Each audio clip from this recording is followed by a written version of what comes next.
Bago ka pumasok sa isang relasyon, huminga ka muna. Tahimik mong tanungin ang sarili mo, handa ka ba talaga?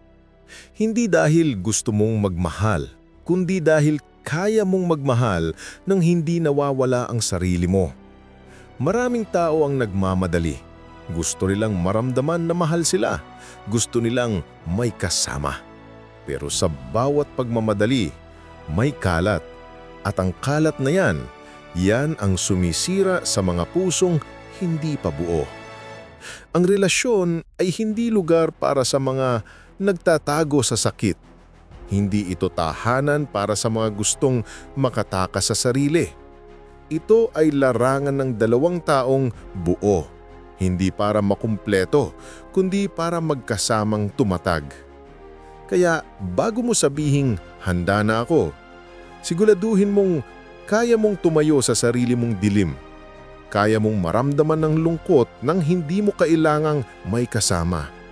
Kasi kung hindi mo kayang harapin ang sarili mo, paano mo haharapin ang isa pang kaluluha na may sariling sugat, sariling takot at sariling unos?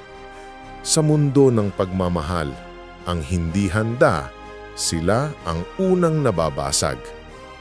Ayusin mo muna ang gulo sa loob mo. Ang pinakamasahol na magmamahal ay yung magulong tao.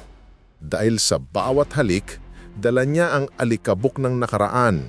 Sa bawat yakap, may dala siyang bigat na hindi kanya. Kung magulo ka sa loob, lahat ng hawakan mo, mahahawaan ng gulo. Lahat ng pagmamahal mo, magiging laban. At kahit gaano kabuti yung taong makakatagpo mo, matutunaw siya sa bigat ng mga sugat mong hindi mo ginamot. Bago ka magmahal, umupo ka muna sa harap ng katahimikan. Makinig ka sa boses na matagal mong tinatakasan. Harapin mo yung sarili mong ayaw mong makita. Kasi doon nagsisimula ang tunay na lakas, hindi sa pagtakbo, kundi sa pagharap. Ayusin mo muna ang loob mo. Iwanan mo sa dilim yung mga bagay na dapat nang mamatay. Patawarin mo yung sarili mo sa mga pagkakamali na matagal mo nang kinamumuhian. Hindi mo kailangang maging perpekto, pero kailangan mong maging malinaw. Dahil kapag buo ka, kahit mawalan ka, hindi ka mababasag. At yan ang pinakapundasyon ng pagmamahal. Kapayapaan sa sarili, bago gulo sa dalawa. Pangalawa, alamin kung sino ka nang walang kasama. Marami ang takot sa katahimikan. Kasi sa katahimikan nila naririnig ang totoo. At yung totoo, madalas masakit. Pero kailangan mong danasin yun. Bago mo hanapin ang taong gusto mong makasama, hanapin mo muna ang taong matagal mo nang tinatakasan. Ikaw, sino ka ba kapag walang nakatingin? Anong ginagawa mo kapag walang nagmamahal sa'yo? Kaya mo bang maging masaya sa sarili mong presensya? Ang taong hindi marunong mahalin ang sarili, palaging sabik sa kahit anong atensyon. At kapag nakuha niya yon, nagiging alipin siya ng presensya ng iba. Kaya bago mo ibigay ang puso mo, kiladanin mo muna ang laman ng kaluluwa mo. Hindi mo kailangang maging sobrang okay, pero kailangan mong makilalang sarili mo nang walang halong ilusyon. Dahil kapag kilala mo kung sino ka, hindi mo kailangang patunayan ang halaga mo. Hindi ka madaling mapaniwala na kailangan mo ng iba para maging buo. At sa sandali iyon, kapag dumating ang tamang tao, hindi mo siya hahawakan dahil kailangan mo siya. Hahawakan mo siya dahil pinili mong mahalin. Hindi dahil kulang ka, kundi dahil buo ka. Pangatlo, patawarin mo ang mga nakaraang giniba ka. Ang nakaraan ay parang anino. Hindi mo laging nakikita, pero palaging dala mo. Baka akala mo nakalimutan mo na, Pero kapag may nagmamahal sa'yo, biglang bumabalik yung sakit na akala mong nilimutan mo na. Ang hindi pinatawad na alaala ay lason. Dahan-dahan kang nilalason habang nagmamahal ka. Kaya kahit gaano kabait ang kaharap mo, napaparusahan siya sa kasalanang hindi naman kanya. Kailangan mong harapin ang mga taong nanakit sa'yo, hindi para muling masaktan, kundi para tapusin ang kwento. Hindi mo kailangang maghintay ng sorry, pero kailangan mong magdesisyon na bitawan na yung bigat. Dahil habang bitbit mo pa yun, hindi ka pa rin malaya. At paano ka magmahal kung nakakadena ka pa rin sa mga alaala ng dati? Patawarin mo sila. Hindi dahil karapat-dapat sila, kundi dahil karapat-dapat kang maging payapa. Dahil sa dulo, ang tunay na kalayaan ay yung kaya mong ngumiti sa sakit na minsan mong pinili. At kapag dumating ang bago, hindi mo na kailangang ipagtanggol ang sarili mo. Dahil alam mong hindi lahat ng tao kapareho ng taong nagwasak sa'yo noon. Pang-apat, alamin kung kaya mong tumahimik sa gitna ng gulo. Sa relasyon, hindi palaging tama ka. Hindi rin palaging ikaw ang mali. Pero ang tanong, kaya mo bang manahimik kahit masakit? Ang katahimikan ay hindi kahinaan. Ito ay sandata ng taong marunong magtimpi. Sa bawat sigaw ng emosyon, tandaan mo, ang hindi mo sinabi, minsan yun ang nakakapagligtas.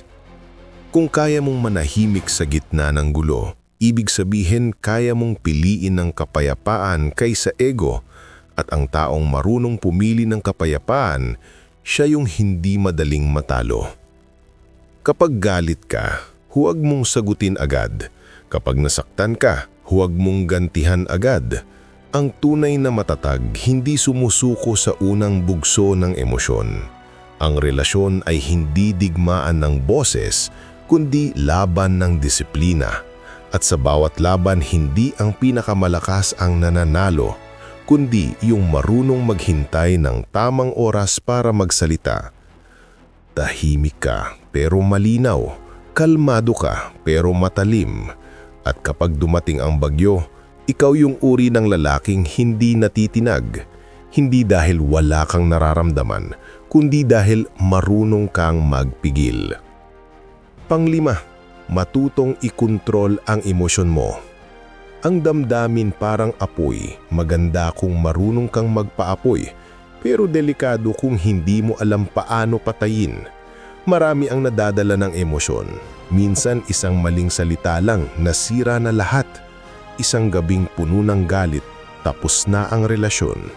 Ang taong hindi marunong magpigil, nagiging alipin ng sarili niyang init, at ang pag-ibig na walang kontrol, madaling maging lason. Matutong huminga bago magsalita, matutong umatras bago sumagot, dahil minsan ang katahimikan mo ang pinakamatinding sagot.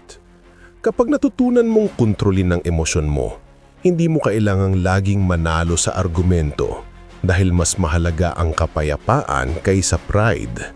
At sa bawat pagkakataon na pipiliin mong maging kalmado, mas lalong lumalalim ang respeto ng taong kaharap mo dahil hindi mo kailangang maging maingay para maging totoo.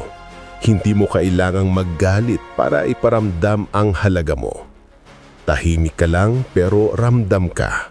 Matatag ka pero hindi marahas. At sa ganitong uri ng lalaki, madalas babae na mismo ang natututong mag-ingat dahil alam niyang hindi mo kailangang sumigaw para ipakita kung gaano ka malakas. Pang-anim, siguraduhin mong hindi lang kailangan, kundi gusto mo. Tanungin mo ang sarili mo, gusto mo ba siyang mahalin o kailangan mo lang siya? Maraming tao ang pumapasok sa relasyon dahil gusto nilang may kasama. Ayaw nilang mag-isa, ayaw nilang makaramdam ng lungkot. Pero ang ganitong dahilan, marupok. Kasi ang pagmamahal na nagsimula sa kakulangan, nauuwi sa pagkapit. Kung gusto mo lang ng kasama, magkaibigan ka. Kung gusto mo lang ng atensyon, manood ka ng liwanag. Pero kung gusto mong magmahal, dapat handa kang mawala. Ang tunay na pagmamahal, hindi umaasa. Hindi ito parasitiko. Ito'y dalawang taong buo na piniling magkasama. Hindi para punan ng isa't isa, kundi para tumulong sa paglakad ng buhay. Kaya bago mo ibigay ang puso mo, tanungin mo kung ginagawa mo yan dahil gusto mo, hindi dahil takot kang maiwan. Dahil ang takot, palaging mauuwi sa kontrol. At ang kontrol, palaging pumapatay ng pagmamahal. Ang gusto, may kalayaan. Ang kailangan, may takot. At kung pipili ka, pumili ka ng pag-ibig na hindi umaasa, kundi nagpapalaya. Sa huli, bago ka pumasok sa relasyon, tandaan mo ito, ang pag-ibig ay hindi gantimpala. Isa itong disiplina. Hindi ito laging masaya. Hindi ito palaging ligtas. Pero kung handa ka, ito ang magtuturo sa iyo kung sino ka talaga. Magmahal kapag kaya mo nang mawalan. Magmahal kapag kaya mo nang hindi mapansin. Magmahal kapag kaya mo nang tumahimik kahit sumasakit. Kasi ang pagmamahal na walang disiplina, mabilis mamatay. At ang taong hindi buo, mabilis masira. Kaya, kung naririnig mo ito ngayon, at alam mong hindi ka pa handa, huwag kang magmadali. Walang masama sa pag-aayos muna ng sarili. Dahil ang tamang tao, darating yan sa tamang oras. At kapag dumating siya, makikita niya ang isang taong buo, tahimik, at marunong magmahal nang hindi kailangan ng kapalit. Dahil sa dulo, ang pinakamagandang uri ng pag-iibig ay yung kaya mong ibigay kahit hindi mo na kailangang tanungin kung may babalik.